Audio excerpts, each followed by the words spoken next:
This boy had a strange idea when he saw his grandfather's corpse. He secretly slipped a mobile phone into his grandfather's pocket. However, after the grandfather was buried, the boy couldn't resist sending a text message to his grandfather due to his deep longing. Unexpectedly, a bizarre event occurred the next day. He actually received a reply from his grandfather. It was a string of strange codes. The boy was terrified. He immediately told his father that Grandpa might not be dead, and they needed to dig him up quickly. But his father didn't take it seriously. Looking at those strange characters, his father thought that someone might have taken the phone before Grandpa was buried and played a prank. Seeing that the boy still didn't believe him, his father stated another fact. The coroner had already performed an autopsy on Grandpa and confirmed that he died of a sudden heart attack. But the boy was still skeptical. To confirm that the phone was still with Grandpa, he hurried to the cemetery. He took out his phone and called Grandpa. Hearing the familiar ringtone, the boy retreated in horror. What on earth was going on? He dared not continue thinking about it and could only comfort himself that perhaps a hacker had hacked into Grandpa's phone and was playing a trick on people. After that, the boy's life returned to normal, and he gradually forgot about the incident. Until this day, the bizarre event happened again.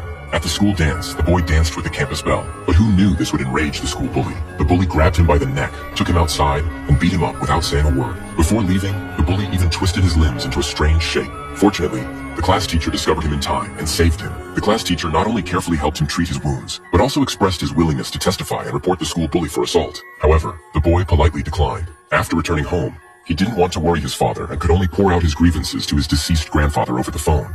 It turned out that the reason he didn't report the school bully was that he was afraid of more fierce retaliation. After all, as long as the school bully was still alive, he could continue to torture him. Originally, he just wanted to complain to his grandfather, but who knew that the next day, the boy actually received news of the school bully's death. He couldn't believe it and hurried to the scene, just in time to see the school bully's body being carried away by the police. It turned out that everything was true, but seeing the school bully's grieving family, he didn't feel the joy of revenge, but a sense of guilt instead. Then he learned from the class teacher that the school bully's death was extremely bizarre. The bully was found face down on the ground with his hands crossed, in the same twisted posture as when the boy was humiliated by him. Everyone thought the school bully died in an accident, but only the boy knew that it must have something to do with Grandpa. That night, he called Grandpa. He said he didn't really want the school bully to die and asked Grandpa if it was really related to him. If so, please knock on the wall 3 times. After saying that, he put down the phone and waited quietly. But suddenly, Grandpa actually called him.